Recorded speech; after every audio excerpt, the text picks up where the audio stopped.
Soalan saya yang pertama, Barisan Nasional sendiri menerima kekalahan yang paling teruk dalam sejarah politiknya.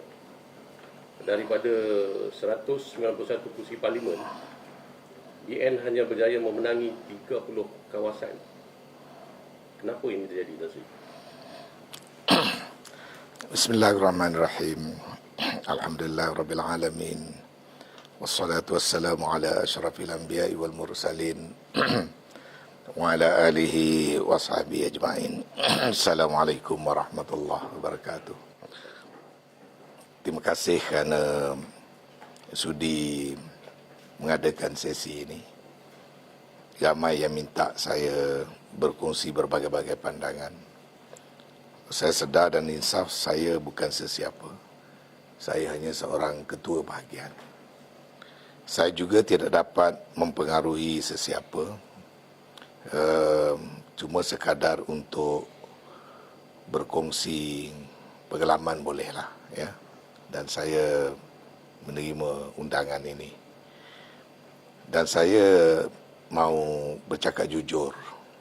Dan saya harap sesi ini tidak melibatkan cerita yang direka-reka, tidak melibatkan fitnah, tidak melibatkan perkara-perkara yang tidak baik dan perkara-perkara yang diharamkan kita sebagai seorang individu Muslim. Kenapa kita kalah? Jawabnya mudah. Ya. Kita kalah adalah kerana kita gagal sebagai sebuah parti untuk menunjukkan kepada rakyat kita ada willpower untuk tidak melakukan ataupun untuk tidak membuat sesuatu yang rakyat tak suka. Ya. Kita terlepas peluang untuk menunjukkan setelah kita ditolak dalam pilihan raya yang lepas, kita tak sepatutnya mengulangi lagi buat perkara-perkara yang rakyat tak suka. Kita tahu rakyat tak suka kepada penyelewengan, rakyat tak suka kepada salah guna kuasa, rakyat tak suka kepada rasuah ataupun unsur-unsur yang sama dengannya. Tiba-tiba kita masuk dalam pilihan raya dengan kita dilihat tidak berbuat apa-apa. Melainkan kita cuba mempertahankan individu-individu yang tergolong dalam kategori tadi. Lebih-lebih lagi apabila individu itu dilihat menguasai dan memimpin parti kita. Jadi apa yang telah terjadi pada fikiran saya bukan perkara yang tidak kita ramalkan. Sebelum daripada penamaan calon, sebelum daripada kita membubarkan, kita dah bincang perkara ini.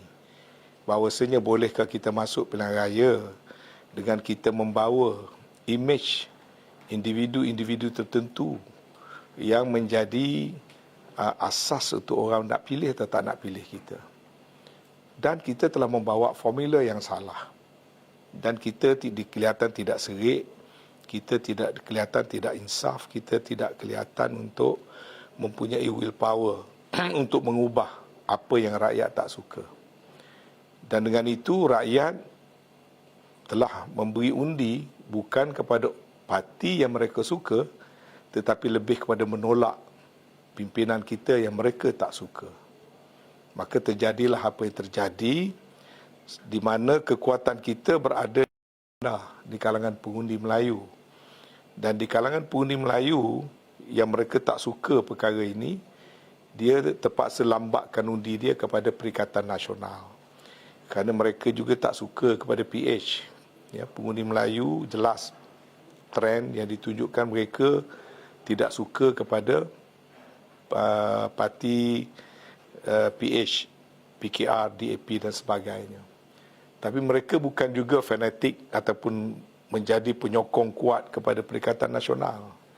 Tapi kerana mereka tak suka kepada UMNO, tak suka kepada Barisan Nasional, daripada sudut dijangka kalau diberi kemenangan pada Barisan Nasional, orang tertentu, individu tertentu akan menguasai selepas daripada itu.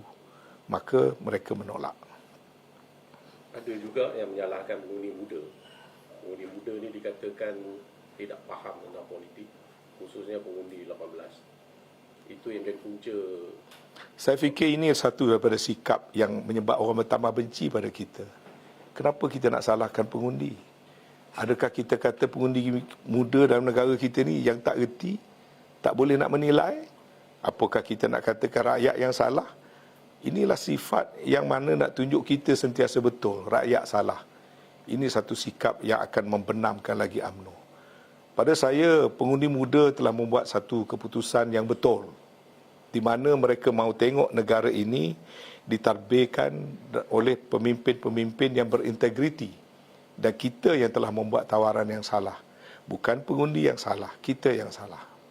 Dan Sri sebut beberapa kali tentang individu-individu. Dalam sesi individu ini kita sudah bersetuju untuk terus terang secara ikhlas siapa yang tadi maksudkan individu. Terus terang saya katakan Datuk Sri Zahid sangat tidak popular di kalangan rakyat. Kita telah tengok macam mana trend dalam social media.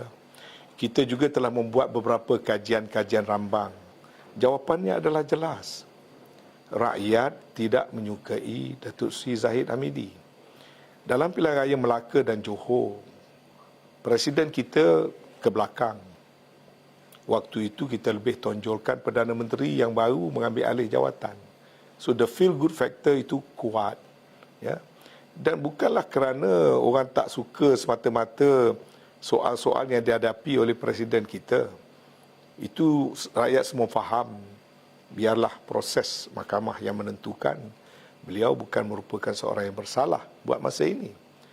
Tetapi apabila dilihat dia yang nak memimpin parti, ya, dan dia menonjol ke hadapan dalam semua urusan-urusan parti untuk PRU.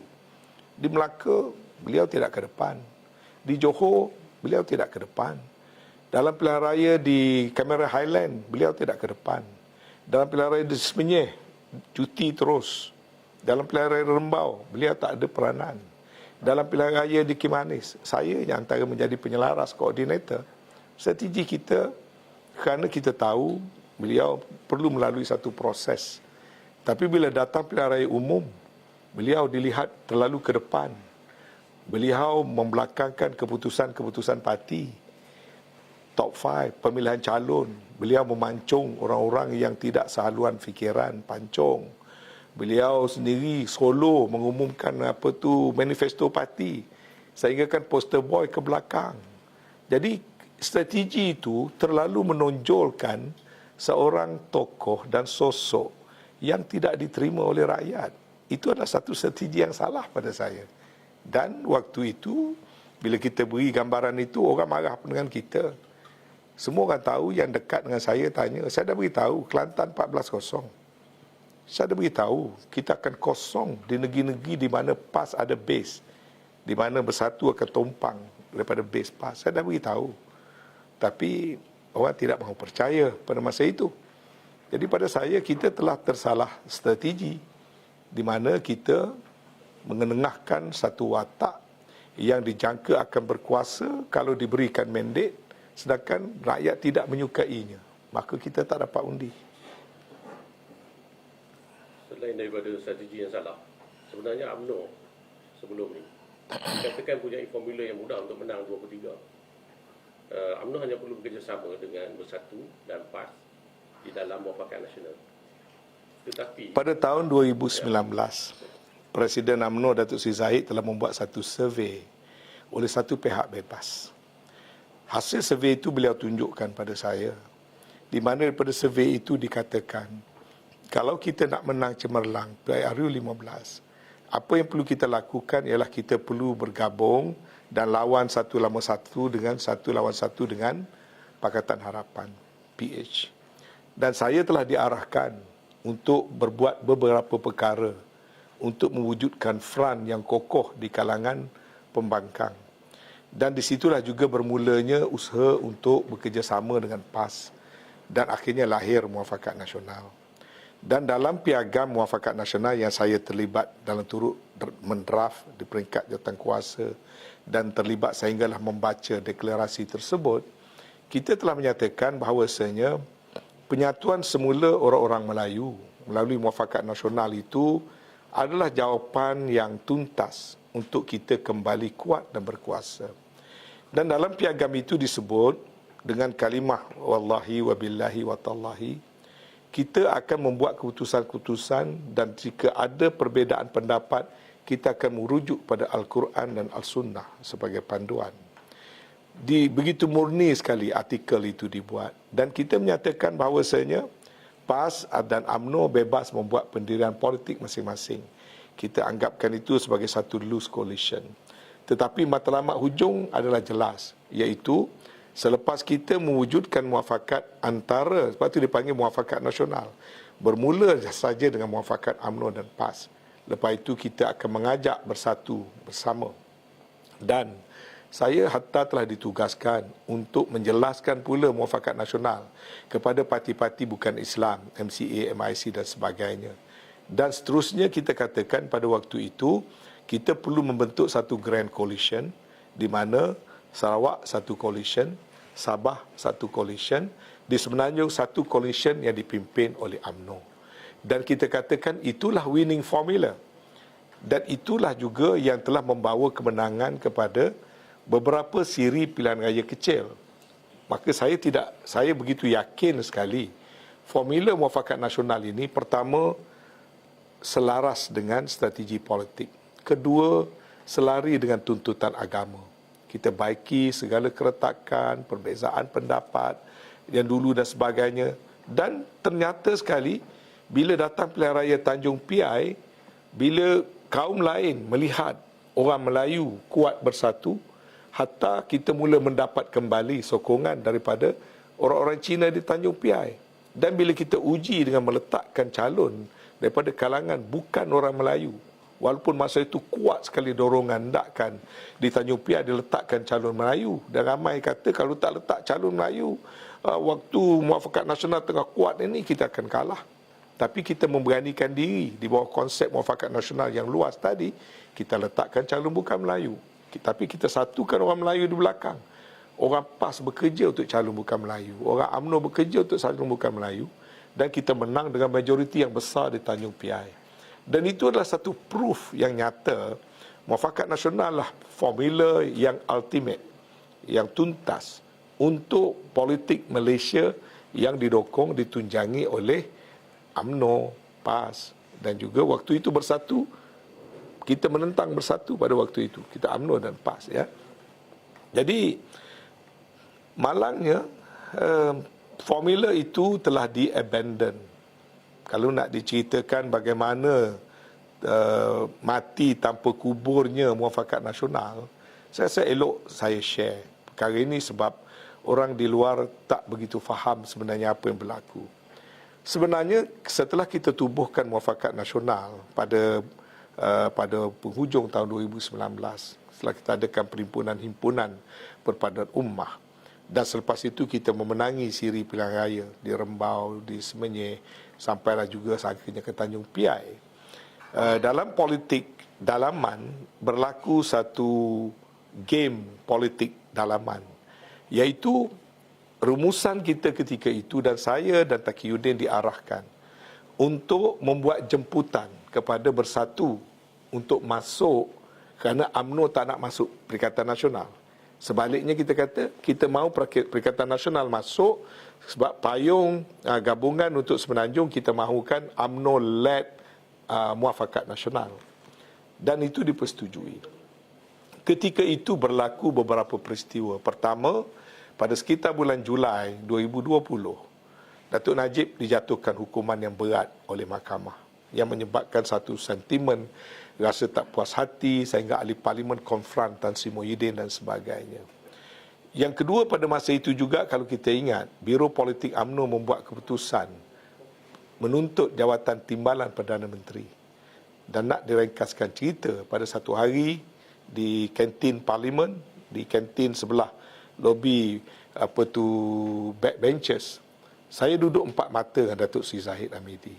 Dan dia bisik, dia beritahu pada saya supaya beritahu pada Tan Sri Muhyiddin, lantiklah dia jadi timbalan Perdana Menteri, dan kalau boleh Menteri Dalam Negeri. Saya tak tahu dia masih ingat atau dia lupa.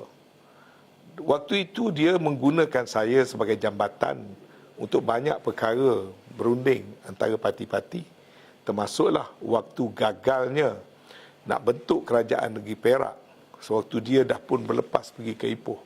Sayalah yang diminta supaya berhubung dengan Tan Sri Muhyiddin dan Haji Hadi untuk mendapatkan cukup sokongan SD bagi membolehkan Sarani menjadi Menteri Besar. Itu antara contoh dia. Jadi pada masa itu dia sebut begitu dan saya faham, dan Tan Sri Muhyiddin masih hidup. Saya memang ada membawa perkara itu, pernah berbincang dengan Tan Sri Muhyiddin, tapi Tan Sri Muhyiddin bertegas bahawasanya siapa-siapa pun boleh daripada UMNO, tapi tidak Datuk Sri Zahid. Sebab Tan Sri Muhyiddin sebut, I cannot trust this man. Dan saya sampaikan itu balik semula kepada Datuk Sri Zahid.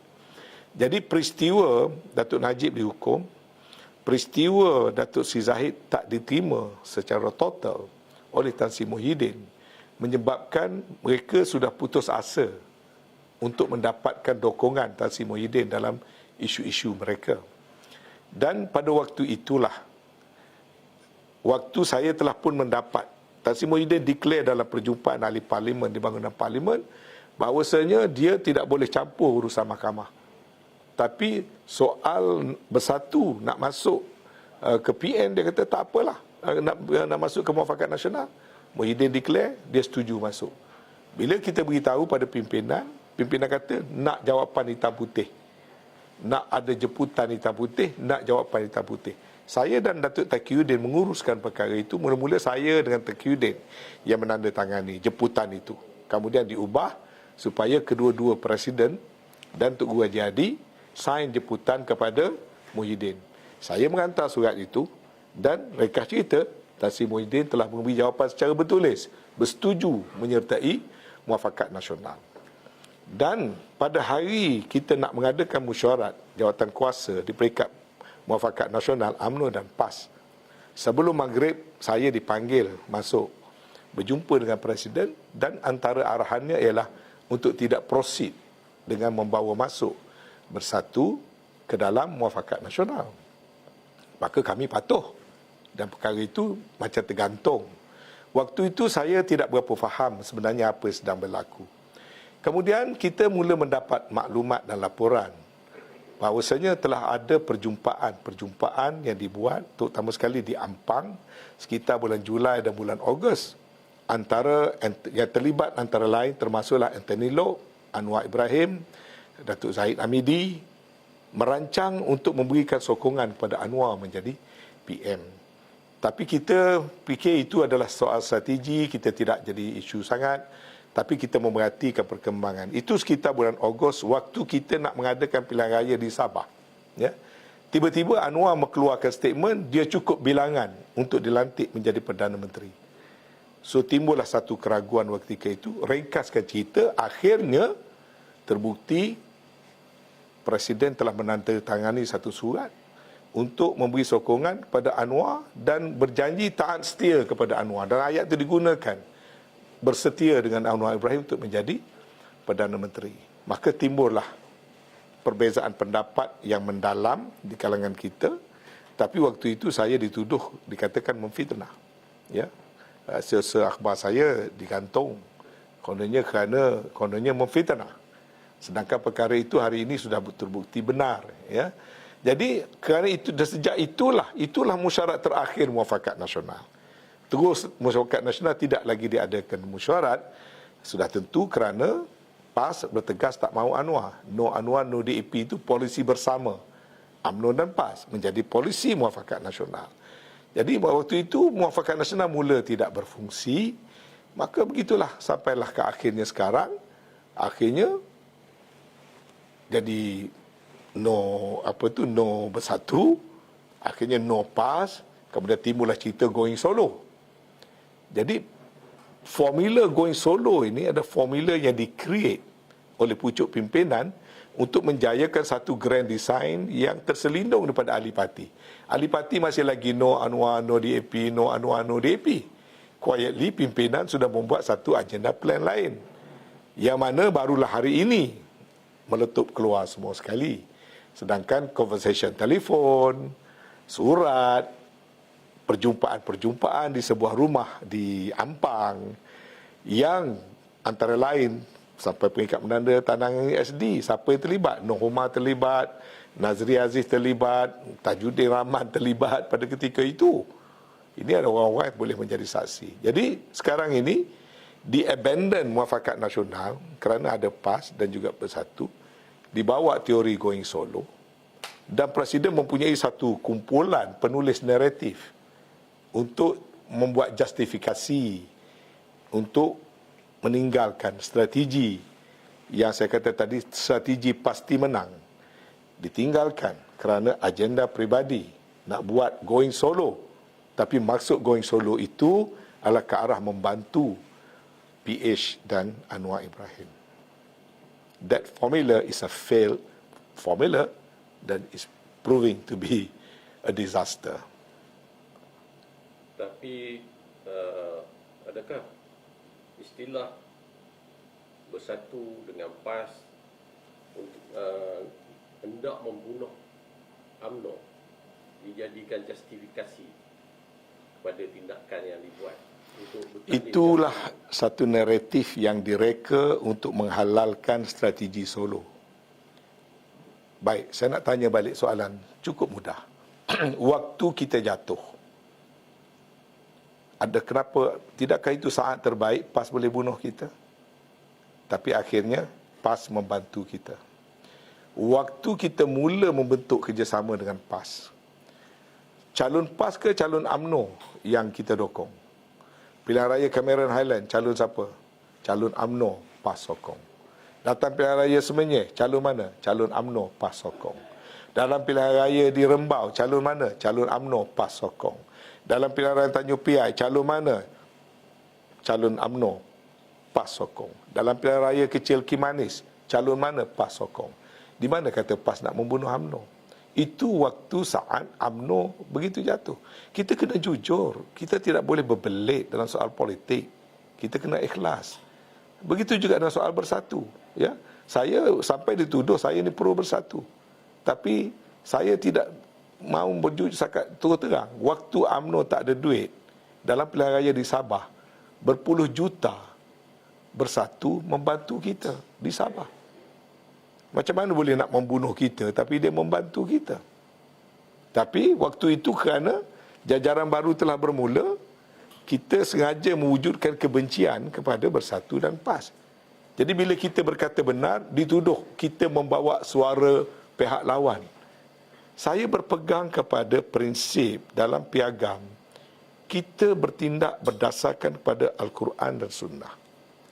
Ya, Al-Quran jelas, kita tidak harus memerangi sesama-sesama Islam. Kita harus, kalau nak bina kekuatan, kita jangan lagi berpecah belah. Saya berpegang kuat pada itu. Wa ati'ullaha wa rasulahu wa la tanaza'u fatafshalu wa tazhabarihukum wasbiru innallaha ma'as sabirin. Taat pada Allah dan taatlah kamu pada Rasul. Jangan lagi kamu berbantah-bantah dan berpecah belah. Nescaya kamu hilang kekuatan, hilang semangat. Dan waktu susah, hendaklah kamu bersabar, kerana Allah menyukai orang yang bersabar. Jadi bila kita jatuh terjelapak daripada parti yang memerintah sekian lama, kita patut ambil pedoman dalam Al-Quran, kerana Al-Quran menjadi panduan hidup kita. Al-Quran cara hidup kita. Al-Quran menuntut supaya kita bersatu.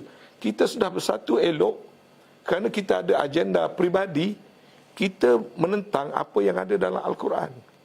Dan budaya ini sedang ditanam sampai sekarang. Sampai sekarang kita nak menolak saudara seagama dengan kita, yang berjuang dengan kita. Kita menuduh dia nak mematikan kita. Sedangkan kita tahu mereka banyak membantu kita.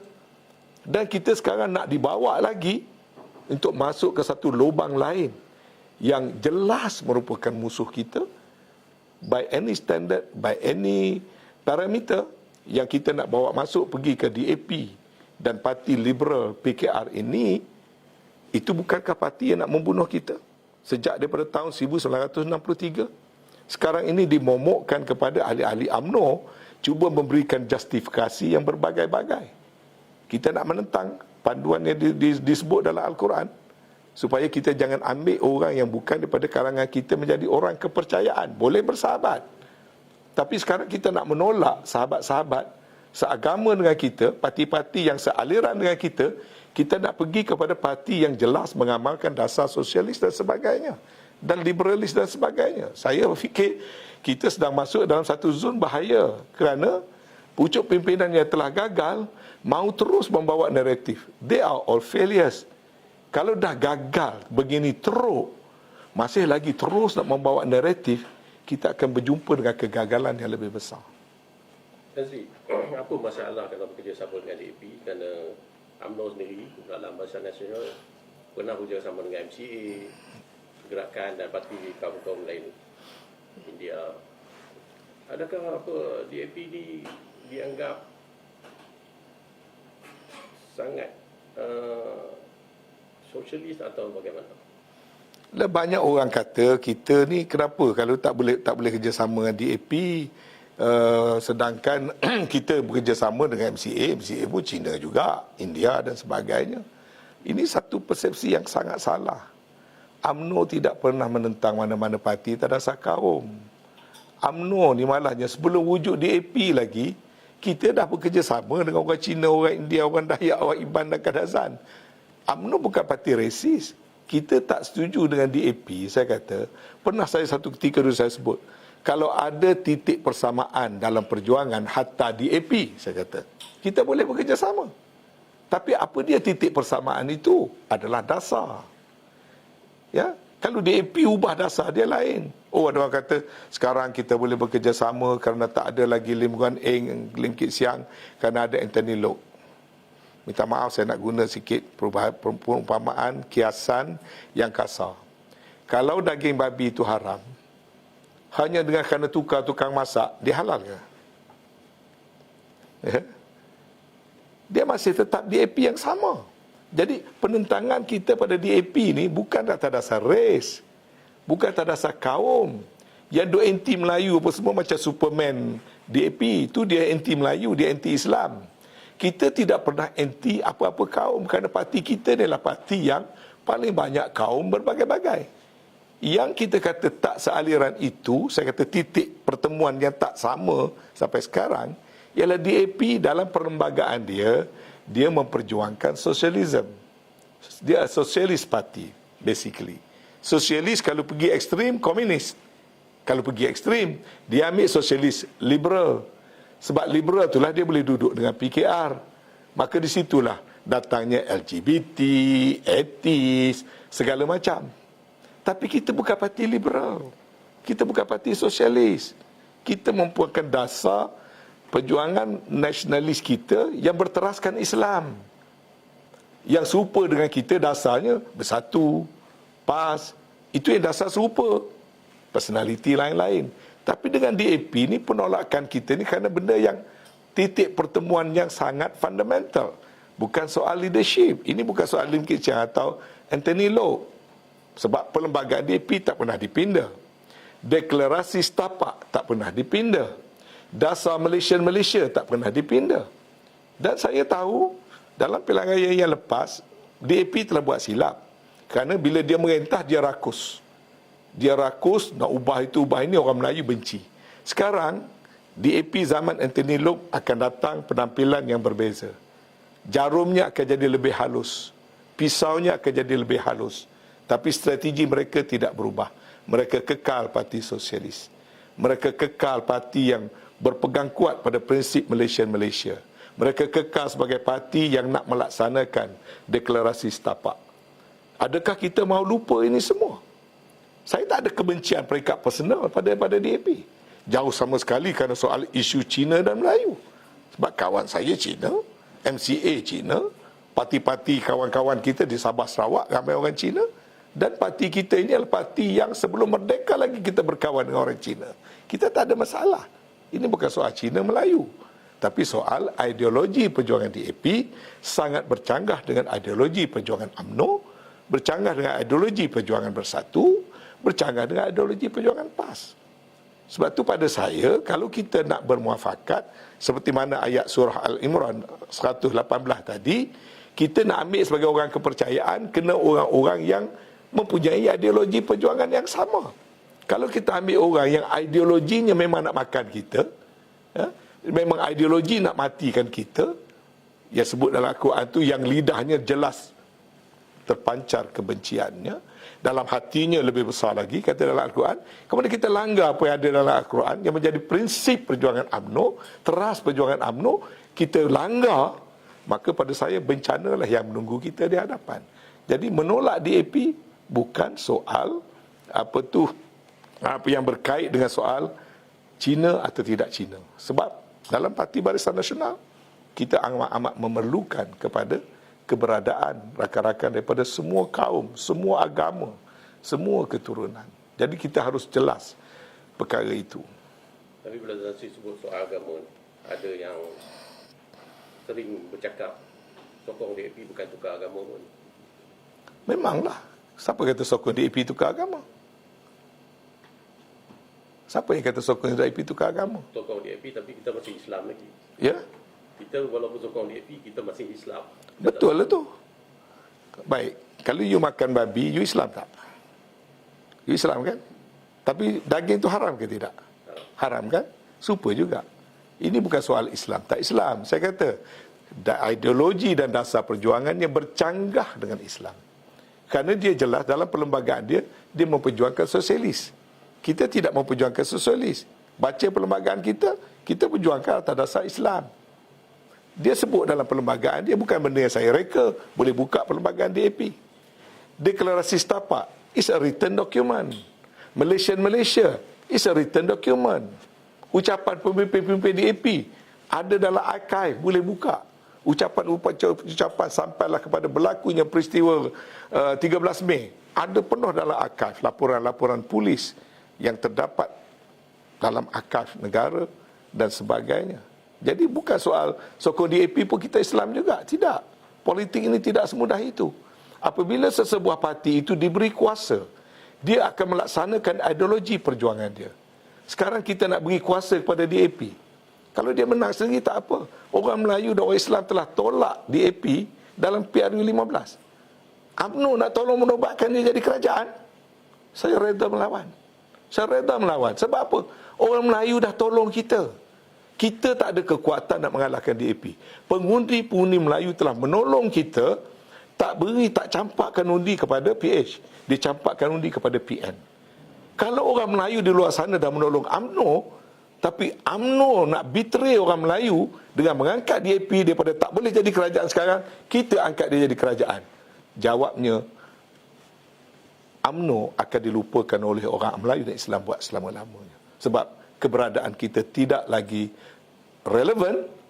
Kita pertimbangan kita hanya nak jadi menteri besar, nak jadi ESCO, nak masuk dalam kerajaan. Pada saya itu perkara nombor 2. Kalau kita dapat kuasa. Tapi mestilah dapat kuasa berdasarkan kepada perjuangan kita, bukan dengan menempel. Saya tidak kata nak suruh sokong PH atau PN. Pada saya kedua-duanya musuh kita. Pada saya kalau kita hanya ada 30 kursi, artinya mandat tak diberi kepada kita untuk jadi kerajaan. Kenapa kita nak menyelinap masuk jadi kerajaan? Dulu kita masuk jadi kerajaan pun orang sindir kita, tebuk atap lah, langkah itulah, langkah inilah, itik patah kaki lah, macam-macam lah. Jadi sekarang ni, terimalah kekalahan secara bermaruah. Terimalah verdik rakyat. Kita jadi pembangkang. Biarlah PN dengan PH, dia nak buat apa yang dia nak buat. Tapi akhirnya sekarang kita berpecah. Malah mungkin 30 ahli parlimen kita, separuh nak sokong PN, separuh nak sokong PN. Wallahualam, saya tidak ahli parlimen. Tapi apa-apa unsur perpecahan hanya menjadikan kita semakin lemah. Mana Tansi? Kerjasama ini, kita sebenarnya menggali lubang kubur kita UMNO lagi. Ya, gali lubang kubur ke apa ke, balik pada Al-Quran. Al-Quran telah beri semua garis panduan pada kita. Siapa kawan, siapa musuh, siapa harbi, siapa zimmi. Semua garis panduan dah ada. Rasulullah telah tunjukkan pada kita. Ya? Pas, lemah, tak ada duit, kecil, tapi dia pegang prinsip sekarang. Kita ada kuasa, ada duit, ada segala-galanya. Di mana kita? Orang Melayu pun dah tak terima kita sekarang. Kalau kita tengok keputusan pilihan raya yang 2015, kita hanya dapat undi 3 juta lebih daripada 22 juta pengundi. Apa makna angka 3 juta? Yang sedang masih mempertahankan kita hanya ahli kita. Ahli UMNO ada 3 juta lebih. Masa pilihan raya pun dapat 3 juta lebih. Tapi 3 juta lebih ni, ahli UMNO tu hanya 15% daripada pengundi. That's why we couldn't make it. Why? Sebab yang bukan ahli, yang penyokong kita bukan ahli, dia boleh beralih arah. Ambil contoh Ketereh. Ketereh ada ahli 15,000 lebih. Dulu saya dapat undi, waktu pengundi hanya 65,000, saya dapat 25 lebih, sampai 20, hampir 26,000. Ahli hanya 15,000, 16,000. Pilihan raya kali ini, kita hanya dapat undi 17,000, sewaktu pengundi dah naik jadi 85,000. Apa maknanya? Hanya ahli UMNO saja yang menyokong UMNO dalam pilihan raya baru ni. Orang-orang lain yang bukan ahli telah meletakkan undinya kepada Perikatan Nasional. Jadi kalau itu pun kita tak boleh nak mentafsirkan lagi, para pemimpin yang diberi mandat masih tak boleh mentafsirkan ini, maka kita akan terus-menerus dipatuk berkali-kali dalam lubang yang sama oleh pemimpin-pemimpin yang sama. Dan saya dah sebut tentang Presiden dan sokongan kepada pihak mana untuk membentuk kerajaan. Kita dah masuk hari ketiga dan kita masih lagi belum mampu membuat keputusan sama ada untuk menyokong Perikatan Nasional atau Pakatan Harapan. Adakah ini berpunca daripada Presiden UMNO sendiri atau bagaimana? Dia mudah saja. Sekarang ni timbul banyak kekeliruan. Presiden merasakan dengan siapa dia nak berunding ni hak dia. Kerana kononnya bakal-bakal calon dulu telah menandatangani SD yang membolehkan dia untuk berunding. Baik. Adakah kita tak faham dalam soal melantik seorang Perdana Menteri? Ia bukan satu benda yang akan dirujuk secara en bloc kepada mana-mana parti. Baca perlembagaan perkara 3 dan butiran-butiran di bawah perkara 43 dalam perlembagaan menyebut pelantikan seorang Perdana Menteri berdasarkan kepada kepercayaan majoriti ahli-ahli parlimen. Bermakna, apabila tuanku nak mempertimbangkan siapakah pada hemat baginda seorang yang mempunyai support majority, dia kena dapatkan pandangan daripada setiap individu yang menang. Sedangkan orang yang sign bagi aku janji itu dulu, dia bukan berstatus ahli parlimen pada ketika itu. Dia hanya untuk jadi calon. Jadi kerana nak jadi calon, dia sign. Kalau kita sign sesuatu yang bercanggah dengan perlembagaan negara, apa yang kita buat adalah unconstitutional. Benda ni kena faham. Benda ni simple. Jangan make it complicated dan menimbulkan keliruan kepada ahli. Apa-apa aku janji, at the maximum ialah kita boleh memecat seseorang itu daripada menjadi ahli. Tapi kita kena ingat, kalau kita nak memecat seseorang itu menjadi ahli, basis pemecatannya ialah melanggar keputusan parti, bukan melanggar keputusan individu. Baik, apa dia keputusan parti? Keputusan parti dibuat oleh badan tertinggi Perhimpunan Agung UMNO.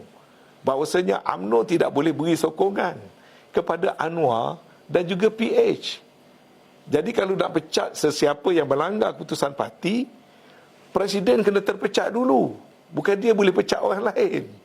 Sebab yang melanggar keputusan parti yang dibuat secara bertulis, yang dibawa dalam Perhimpunan Agung, dua perkara yang besar.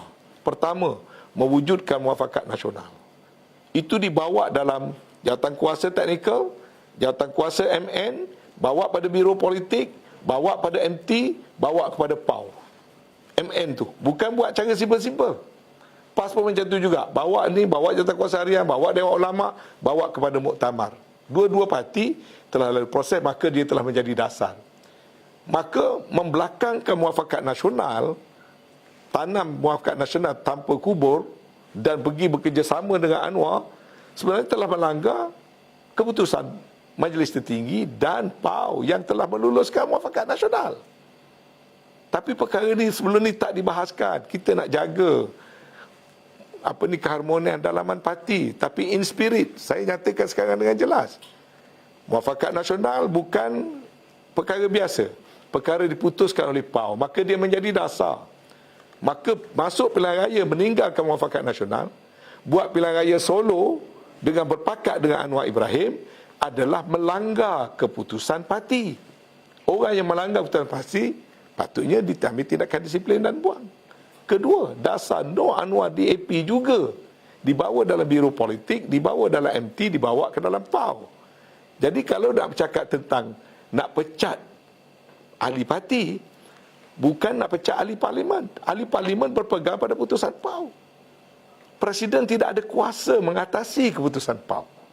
Ya? Kalaulah ahli parti tadi, ahli parlimen kita beri mandate kepada presiden, cuba baca dokumen dia, adalah untuk menjalankan perundingan. Saya yakin ahli parlimen tidak kata apa-apa. Nak presiden nak berundinglah. Apa juga hasil perundingan, selagi tidak bercanggah dengan keputusan PAU, ahli parlimen wajib kena ikut. Tapi kalau berunding, hasilnya bercanggah dengan keputusan PAU kena prevail. Very simple. Jadi tak boleh nak pecat ahli parlimen kita kerana tidak ikut putusan presiden. Itu pentafsiran dan pahaman saya. Jadi kalau Perdana Menteri kita, Datuk Seri Ismail Sabri, kalau Datuk Seri Hisham, ini semua adalah veteran politik. Hisham, Datuk Seri Ismail semua mempunyai latar belakang undang-undang yang kuat. Mereka orang yang faham undang-undang. Mereka sampai hari ini terpacak mempertahankan keputusan parti untuk tidak bekerjasama dengan PH. You nak pecat orang yang mempertahankan keputusan parti ke? Ataupun you nak pecat orang yang melanggar keputusan parti? Jadi pada saya, hari ini pun Hanif Khatri, seorang peguam terkemuka, memberikan hujahan dari sudut undang-undang bahawasanya ahli-ahli parlimen mempunyai hak dan kebebasan untuk menentukan siapa Perdana Menteri yang dia sokong. Dan dia tak terkait dengan soal SD yang ada di tangan Presiden. Dan oleh kerana SD itu bercanggah dengan perkara 43(2) dalam perlembagaan, SD itu adalah null and void. Apalagi kalau menandatangani under duress. Terpaksa tanda tangan kerana nak ditukarkan dengan watikah. Jadi itu bukan satu deklarasi yang secara jujur. Apalagi pula dia sign, dia tak ada local standby. Sebab waktu dia sign, dia bukan ahli parlimen. Banyaklah benda kalau nak dibahaskan. Tadi sebut tadi tentang pemecatan. Kuasa pemecatan ni ada pada Presiden. Siapa dia? Kuasa pemecatan ni ada pada You Presiden. baca perlembagaan mana? Biasanya dia pecat macam tu saja. Soal biasa lain. Tapi you sebut kuasa, ini masalah kita. Yang menjadikan semua orang keliru. Di mana ada kuasa Presiden memecat sesiapa? Buka perlembagaan UMNO satu-satu. Perlembagaan UMNO dalam soal calon, dalam soal pecat orang, itu jelas. Yang langgar tu individu. Presiden tu institusi. Zahid Hamidi itu individu. Yang langgar tu Zahid Hamidi, bukan Presiden. Kuasa Presiden ada kuasa tertulis dalam perlembagaan parti. Buka balik. Macam calon. Lepas kita kalah PRU14, kita buat pindaan-pindaan perlembagaan. Bahas siang malam. Akhirnya kita luluskan. Apa dia antara lain? Calon-calon hendaklah dicadang, wajib dicadangkan oleh bahagian-bahagian. Bahagian-bahagian mengangkat kepada perhubungan. Perhubungan tak boleh tolak, perhubungan boleh tambah. Kemudian perhubungan dia kena angkat pada majlis tertinggi. Baca dalam perlembagaan, kuasa memilih calon bukan kuasa Presiden. Kuasa memilih calon adalah kuasa majlis tertinggi. Dan majlis tertinggi dalam urusan pilihan raya delegate kepada top 5. Dan dalam perlembagaan itu sebut, kalaulah calon yang dicadangkan itu tidak dipersetujui oleh majlis tertinggi, yakni top 5, hendaklah kembali semula berunding dengan bahagian, kemudian barulah boleh buat kata putus. Satu pun tak ikut. Apa lagi nak pecat? Pernah berlaku dalam pilihan baru ni, dalam mesyuarat MT baru-baru ni, dalam penutup mesyuarat, ambil keputusan gantung 2 orang ketua bahagian. Akhirnya terpaksa tarik balik. Sebab apa? Unconstitutional. Kalau you nak pecat seseorang, you kena bagi dia justice. Termasuk show cause. Termasuk menghadap jawatan kuasa disiplin. Jawatan kuasa disiplin pun tak ada kuasa pecat. Jawatan kuasa disiplin kena perakukan kepada majlis tertinggi. Hanya majlis tertinggi yang boleh pecat. Jadi, mitos bahawasanya Presiden boleh buat segala-galanya, inilah yang telah merosakkan UMNO sekarang. Dan itulah yang telah cuba diambil kesempatan. Majlis tertinggi tidak dihormati. Dalam NKT bincang benda lain, press conference keluar benda lain. Berapa kali? Berkali-kali. Jadi parti ni tak boleh dikendalikan oleh seorang. Sebab itulah dulu pada tahun 1900 pada tahun 2009, waktu Datuk Najib baru mengambil alih UMNO, satu keputusan telah dibuat, iaitu barang siapa dihadapkan ke mahkamah atas kes-kes jenayah, jawatannya hendaklah digantung terlebih dahulu. Dan itu keputusan itu diminitkan sampai sekarang belum pernah diubah. Apa kebijaksanaannya keputusan itu? Ialah kalau kita tidak menggantung seseorang yang telah dihadapkan ke mahkamah, tendensinya dia akan guna parti sebagai perisai dia. Tapi bila perkara itu berlaku, terutama sekali pada Datuk Seri Najib dan sebagainya, kita tak kuat kuasakan benda itu kerana kita tahu dalam kes Datuk Seri Najib terutamanya, ini adalah political prosecution, pendakwaan dengan niat yang tidak baik. Maka kita tidak invokekan peraturan itu. Maka walaupun tak diletakkan jawatan, kita boleh jalan terus. Tetapi Datuk Seri Najib, dalam kepimpinan beliau seorang yang gentleman. Beliau seorang yang jujur. Beliau seorang yang berprinsip.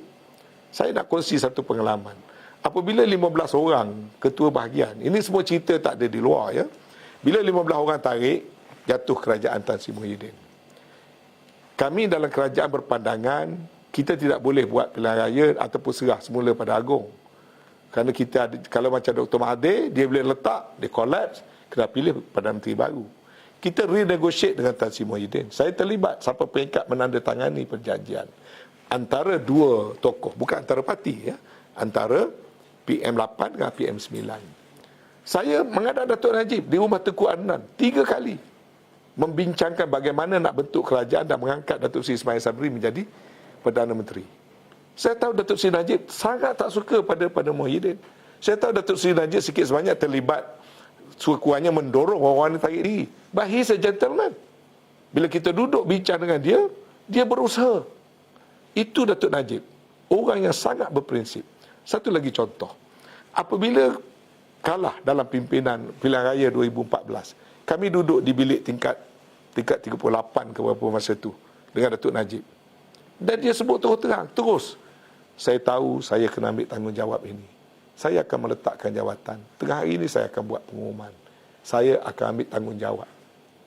You see, Datuk Seri Najib. Sebab tu dia dihormati sampai sekarang. Dia dihormati. Saya menghormatinya sampai sekarang. Sebab serupa juga waktu nak menandatangani SD sokong Mahathir. Mahathir yang dah lanyak Datuk Seri Najib begitu rupa, waktu kita nak sokong Mahathir, waktu kita tak nak Anwar, Datuk Seri Najib sign. Saya masih ingat lagi dia kata, for the sake of the party. Dia sign. Lepas tu bila SD kita tak laku, kita nak sign sokong Muhyiddin. Okey? 3 orang terakhir yang sign. Orang lain semua dah sign. 3 orang terakhir yang tak sign adalah Datuk Najib. Tapi bila kita jumpa Datuk Najib, dia cakap, I'm a party man. I follow party line. Saya salute Datuk Najib. Sampailah sekarang. Sehingga kan dia kata, urusan ke mahkamah, saya akan hadapi. Sampai ke akhir dia membela diri. Dia tidak menyeret parti. Dan dia tidak menyebabkan parti kalah macam kita berlaku sekarang. Ini perbezaan antara Datuk Seri Najib dan Datuk Seri Zahid. Dan Datuk Seri Zahid setelah kalah begini rupa, seburuk-buruk zaman Datuk Najib, kita menang 79 kerusi. Ya. Sekarang ini, UMNO hanya 26 kerusi. BN hanya 30 kerusi. Kita masih tidak mahu buat tindakan yang paling honorable. Ya. Pada saya, semua orang yang setelah gagal di negeri-negeri yang pimpinannya kursinya kosong, berjiwa besarlah supaya way forward ke hadapan mengikut cara pimpinan yang baru. Tapi kita masih nak teruskan agenda yang kita set bulan Ogos tahun 2020. Dia telah menggagalkan kita. Minta maaflah, sekarang saya dah pilih untuk berkongsi secara terbuka. Itulah benda yang sedang berlaku. Nasihat saya dah tak ada apa kepentingan dalam UMNO. Saya dah bukan ahli parlimen, saya hanya seorang ketua bahagian biasa. Ya. Saya memberi nasihat sebagai salah seorang yang agak lama dalam parti. Utamakan parti dulu. Kalau nak kira jiwa yang luka, saya jiwa yang paling luka sekali. Di saat saya menjadi menteri, di saat saya berempah pulas waktu parti paling susah berada dalam kerajaan. Di saat saya turut membantu PM mendapatkan dana untuk parti, saya dituduh sebagai tak setia kepada parti. Siapa yang bersuara dalam parlimen mempertahankan parti? Waktu DAP merasak dalam parlimen, siapa yang bangun dan mempertahankan parti? Kami ahli-ahli parlimen. Tapi kita yang dituduh tidak setia. Kita dituduh sebagai pengkhianat. Pengkhianat ke kita tolong bantu mendapatkan berbagai-bagai perkara nak mempertahankan parti. Waktu parti berhadapan masalah dengan ROS, kita pertahankan parti. Waktu tak nak sebutlah sepanjang kita berada dalam kerajaan. Dan kerana kita lah akhirnya UMNO kembali berkuasa menjadi Perdana Menteri. 3 kali saya mengaku kita menggagalkan rancangan Datuk Seri Zahid. Waktu saya surat pada Agong, kita menggagalkan. Waktu nak gagalkan bajet, kita lepaskan. Waktu 15 orang tarik diri, kita selamatkan. Sehingga akhirnya UMNO menjadi Perdana Menteri. Itukah penderhaka pada parti? Akhirnya, saya dipancung masa pilihan raya. Sedih, pedih, duka cita, dan saya dah tahu dah, rosaklah bahagian ketereh yang saya bina daripada kubu PAS menjadi kubu UMNO. And betul. Tu dalam saat saya berempah pulas, menghabiskan duit, menghabiskan tenaga, sokong calon yang tidak dicadangkan oleh bahagian kerana telah dipilih peribadi oleh Presiden. Akhirnya kalah 23,000. Tapi, inikah orang yang tak setia kepada parti? Pada saya, orang yang tak setia kepada parti adalah orang yang menghancur dan menyebabkan parti kalah. Saya adalah orang yang menyebabkan parti menang. Saya berhenti sebagai wakil rakyat yang menang. Saya tidak menggagalkan parti. Yang menggagalkan parti ialah orang yang menyebabkan parti kalah. Terakhir, sebagai pemimpin yang berjiwa besar, yang menerima walaupun tidak dicalonkan, tapi masih lagi bertungkus lumus membantu calon-calon lain. Apa nasihat Tan Sri pada Presiden? Saya terlalu sayang pada UMNO ni. Nasihat pada Saya Presiden masa saya rasa ini tak perlu jadi rahsia lagi. Waktu saya tidak disenaraikan sebagai calon, saya mendapat tawaran daripada hampir kesemua parti untuk menjadi calon mereka. Dan di satu saat, borang pencalonan telah diisi, duit deposit telah dibayar, dan watikah telah diluluskan untuk saya. Sehinggalah kepada pagi penamaan calon. Akhirnya saya buat keputusan nekat, saya tidak akan menerima. Apa lagi kalau nak suruh saya masuk parti lain.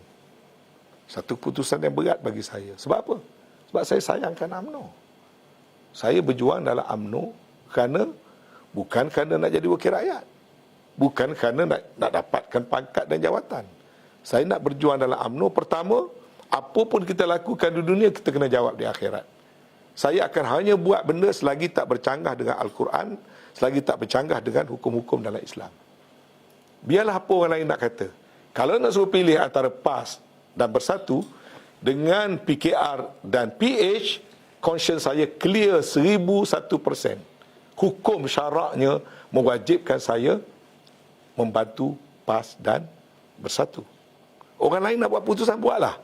Tapi saya fikir, lama-kelamaan kita tetap mati, kita kena jawab pada Allah SWT. Tuhan akan tanya, kamu sokong DAP dulu, kamu sokong PKR dulu, asas apa? Di mana kamu letakkan pendirian kamu? Saya tak mahu buat benda yang saya tak boleh jawab di akhirat, di depan Allah. Saya malu. Ya? Waktu dalam parlimen, DAP menuduh PAS, kalau PAS berkuasa dalam negara ini, maka negara ini jadi negara Taliban. Apa makna dia? Dia menghina Islam. Dia tak tahu pun apa itu Taliban. Dia tak tahu apa itu berlaku di Afghanistan. Tapi DAP, termasuk dalam pilihan raya baru ni, dia telah menuduh PAS akan menjadi Taliban. Tanggungjawab saya apa? Nak sokong apa yang DAP buat? Saya mempertahankan PAS. PAS merintah Kelantan berpuluh tahun, adakah Kelantan jadi Taliban? Jadi kita kena jujur. Ada batasnya dalam berpolitik. Tak boleh kerana nak jadi menteri, kerana nak lepaskan kes kita, kerana kepentingan peribadi kita, kerana takut tak ada duit, tak ada peruntukan, tak ada projek, kita korbankan benda yang agama larang.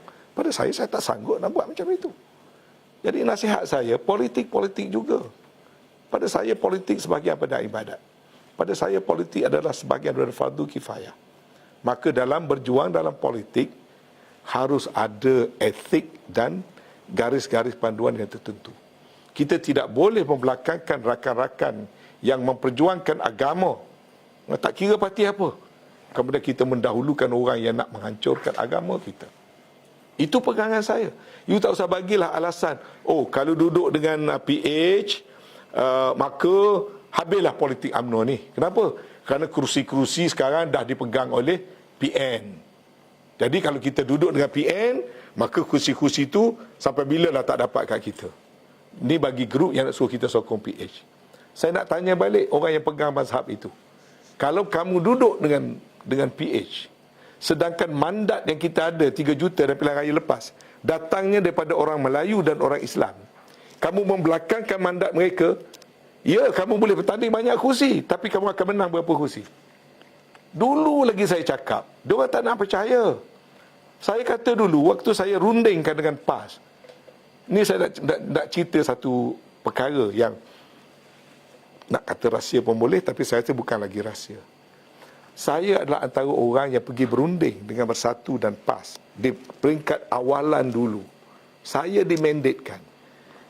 Kalau orang kata PAS ataupun Bersatu nak bunuh UMNO, bohong. Kenapa? Waktu saya berunding dengan PAS dengan Bersatu, saya nak ulang cakap-cakap ni, orang bercakap masih hidup. Muhyiddin kata kat saya macam mana? Kalau kita bergabung, UMNO lah ambil jumlah kursi paling banyak. Kami ni parti kecil saja. Okey? Ni orang dengar semua ni, boleh pergi cek kalau Anwar Musa berbohong. Pergi cek dengan Muhyiddin. Muhyiddin kata, kami ni parti kecil saja. Saya pun daripada UMNO dulu. UMNO parti besar. UMNO lah ambil kursi jumlah yang paling banyak. Cuma saya ingat satu perkataan dia kata, cuma janganlah bagi kami ni ciput saja. Saya ingat lagi istilah Muhyiddin guna, ciput saja. Jadi waktu kita berunding ketika itu, kita berunding, kita mensasarkan 80 ke 85 kursi. Kita bertanding bersama, kita yakin kita boleh menang 80. Kurang-kurang pun 75. Kita setuju lebih kurang waktu itu, nak bagi PAS kira-kira 30 kursi. Nak bagi pada Bersatu kira-kira 30 ke 40 kursi. Cuma kita kata, kursi yang kita menang, yang katak-katak lari dulu, maaf guna istilah katak-katak tadi ni, kita nak kita balik. Tetapi kalau ada nak juga, kita boleh trade off. Yang dia menang, kita bagi, dia kena bagi yang kita. Formula itu kita buat, kita boleh menang 2/3. Formula itu. PAS bertanding 30 ke 35, dia akan menang 30 kursi. Kita bertanding 85, kita boleh menang 80 kursi. Bersatu bertanding 40, dia boleh menang sekurang-kurang pun 20. Kenapa formula itu dibuang? Adalah kerana nak pergi Solo. Kenapa nak pergi Solo? Sebab berpakat di belakang parti dengan Anwar Ibrahim. Supaya juga waktu nak pilihan raya kecil di Sabah, saya terlibat depan saya ni berunding 3 kali. Apa Muhyiddin kata? UMNO nama kalah siapa? CM. Tak buat. Panggil lagi meeting. UMNO nama kalah siapa dia CM. Kita yang tak buat. So saya call spade a spade. Kalau orang kata Muhyiddin nak bunuh UMNO, ni saya buka cerita yang terbaru. Bulan lepas, sebelum pilihan raya, apabila Datuk Seri Ismail dikatakan banyak tak menunaikan perkara-perkara yang dijanjikan pada Bersatu, satu hari Muhyiddin panggil saya, jemput pergi rumah dia. Okey? Ini baru ni, ini baru 2 bulan lepas. Saya memaklumkan kepada Perdana Menteri, saya dipanggil. Sebab saya tak pernah pergi ke rumah Muhyiddin sejak dia tak jadi Perdana Menteri. Ya? Saya pun pergi. Lalu dia tanya apa pandangan saya. Saya pun beritahulah, explain bagi pihak Perdana Menteri kenapa tak boleh lantik timbalan Perdana Menteri Azmin yang nak dicadangkan oleh Muhyiddin. Kita kata waktu kita bincang dulu, waktu nak form kabinet, kita ambil you punya jawatan PM, jawatan TPM kita bagi pada Bersatu. Yes, saya kata. Tapi waktu kita nak pembentukan kabinet, Bersatu sendiri tak boleh decide antara Azmin dengan Hamzah. Because of reason tak payah saya urai di sini. So jawatan tu dikosongkan dulu. Kemudian bila dah lepas tahun kata you nak minta, PM having problem sebab pandangan public menambah jawatan tak kena pada masanya, menambah perbelanjaan kerajaan tak kena pada masanya. Kemudian Hamzah pun ada sikit problem, Azmin ada sikit problem. Maka PM kena jaga kepentingan nasional. Jadi tak dilantik. Saya cuba nak bagi alasan lah kepada Tan Sri Muhyiddin. So dia kata apa way forward? Saya kata way forward, kalau kita dapat bersatulah tiga-tiga parti, janganlah bergaduh, you pun janganlah kacau kerajaan. Saya buat benda tu. Saya pergi jumpa Mahathir. Mahathir masih hidup. Cuba tanya apa 3-4 bulan lepas saya jumpa Mahathir. Minta jangan kacau Datuk Seri Ismail Sabri. Tuan janganlah buat benda-benda yang melemahkan kerajaan. Dengan Muhyiddin pun cakap macam tu. Apa Muhyiddin jawab kepada saya? Saya ni kalau betul you all boleh bergabung, kita semua dah jadi kuat, saya berehat pun tak apa. You see? Ini malam ni saya bercakap, Muhyiddin masih hidup tu. Kalau orang nak buat dakwaan Muhyiddin nak matikan UMNO, itu cerita rekaan. Saya tak tahu orang lain. Ini daripada mulut Muhyiddin beritahu kepada saya. Banyak kali, banyak occasion. Waktu pilihan raya Sabah. Waktu pilihan raya Sabah, UMNO habis duit. Saya loncat naik atas kuota terbang pergi ke Sibu. Kerana PM 16 hari bulan September 2020. Tanya Muhyiddin. Saya masuk dalam bilik tidur dia. Beritahu UMNO habis duit. Sabah. Tak cukup duit. Berpuluh juta Muhyiddin bagi. Membantu UMNO Sabah. Saya tak boleh berbohong. Saya berdosa. Tapi tuduhan kononnya kita ni nak matikan kita. Tak betul.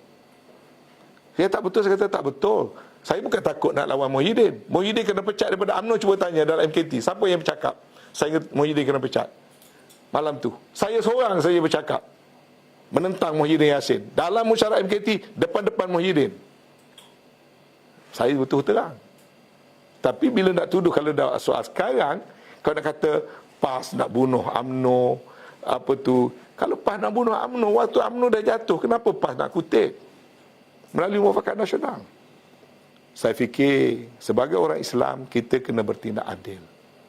Kalau kita nak bertelagah sesama Islam, mesti atas perkara-perkara yang betul pada syarak. Dengan menuduh PAS atau menuduh Bersatu kononnya nak membunuh kita, saya dah beritahu, terutama UMNO Kelantan dan Terengganu. Saya faham kawan-kawan nak jadi calon. Kalau kerjasama dengan PAS, kerjasama di Kelantan, Terengganu ataupun Kedah, maka kursi yang ada dengan PAS tak dapat kita ambil. Tapi waktu tu saya kata, kalau kita kerjasama dengan PAS, kita ambil 3 atau 4 kursi parlimen, kita bagi-bagi dengan PAS, dia ambil 4 atau 5. Di Kelantan kita ada 5 sekarang, kita minta 6 atau 7. 7 campur dengan 4, kita dah ada 11 kursi. Di Kedah kita boleh dapat 5-6 kursi. Garanti kita menang berapa belas kursi. Tetapi pemimpin-pemimpin buat cerita, oh kita boleh menang Kelantan 9-0, boleh menang Terengganu. Akhirnya siapa yang betul? Anwar Musa betul ke pemimpin-pemimpin kita sekarang yang betul? Very simple. Kalau kita buat keputusan kerana kepentingan diri, kita tidak tengok satu benda secara objektif. Pada saya tak ada ruginya UMNO bekerjasama dengan PAS. Pada saya tak ada ruginya. Kursi boleh berbagi-bagi. Tak kira dia masih hidup, dia duduk dengan saya. Dia kata tak apalah, Terengganu kita runding, mungkin UMNO daripada 2 ambillah 3 ataupun 4 state bagi ke Terengganu. Parlimen bagi 50-50. Kelantan dia kata okeylah, sekarang ada 5, ambillah 7 ke 6 ke, state kekal dengan PAS. Federal biar kita kuat. Itu baru 2-3 bulan lepas, 2 bulan lepas. Itu pendirian PAS. Dia nak bekerjasama. Tapi kita, kalau nak kerjasama kita, keluar dulu pada Perikatan Nasional. Macam mana orang nak buat? Itu mereka ahli parti. Kerana nak berunding dengan kita, mereka nak keluar. Sedangkan dalam Piagam Muafakat Nasional dah sebut, PAS bebas membuat affiliation politik mereka. Kita bebas membuat affiliation politik kita. Kita tak campur urusan dalam PAS. Jadi kalau PAS nak masuk PN, apa yang kita nak jadi sibuk? Tapi nak berunding kursi, patut kita berunding. Tapi perundingan gagal. Saya tanya MB Terengganu. Kecewa saya, kenapa ni PAS tak boleh selesai dengan UMNO? Dia kata macam mana nak berunding? Duduk aja, syaratnya ialah kena keluar dulu baru berunding. Kalau kami keluar kemudian berunding, kalau perundingan gagal nak balik semula pada PN, dia kata. Saya fikir ya juga. Jadi minta maaf lah terpaksa cakap benda ni. Saya cakap sebagai orang luar, bukan orang dalam pentadbiran parti. Tapi natijah yang saya nak tunjukkan di sini, kesombongan, ketamakan membawa kerugian. Islam pun suruh kita bermuafakat, bekerjasama, jangan bercerai-berai. Kita tak pilih jalan itu, Quran tidak berbohong. Kita yang salah. Terima kasih, Tan Sri. Tak ada dah nak tanya. Cukup. cukup tadi. Cukup. Okey. Tapi nanti sesi lain pula kita. Okey, terima kasih. Terima kasih kerana beri peluang untuk saya bercakap, dan saya bercakap semuanya melibat orang yang masih hidup. Kalau saya memfitnah, kalau saya reka cerita, bukan saya berdosa dengan Allah SWT, tapi juga saya akan dibahas semula oleh orang-orang yang namanya saya terpaksa sebut tadi. Saya sebut dengan niat yang baik, dengan tujuan yang baik. Pada saya, parti-parti orang Melayu, parti-parti orang Islam, bersatu padulah. Dan bila nak pilih kawan, pilih sahabat.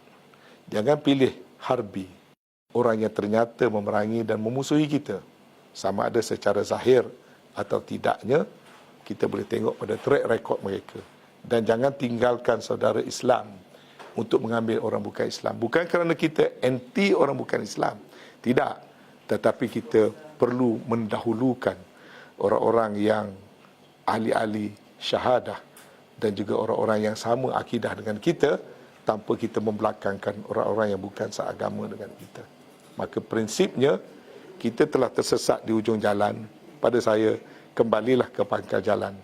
Jangan dah begini jadinya, kita nak rosakkan lagi UMNO ini dengan nak bawa kita pergi kepada PH yang di dalamnya ada DAP. Okey? Okey. Okey. Terima kasih. Terima kasih. Mantap. Okey.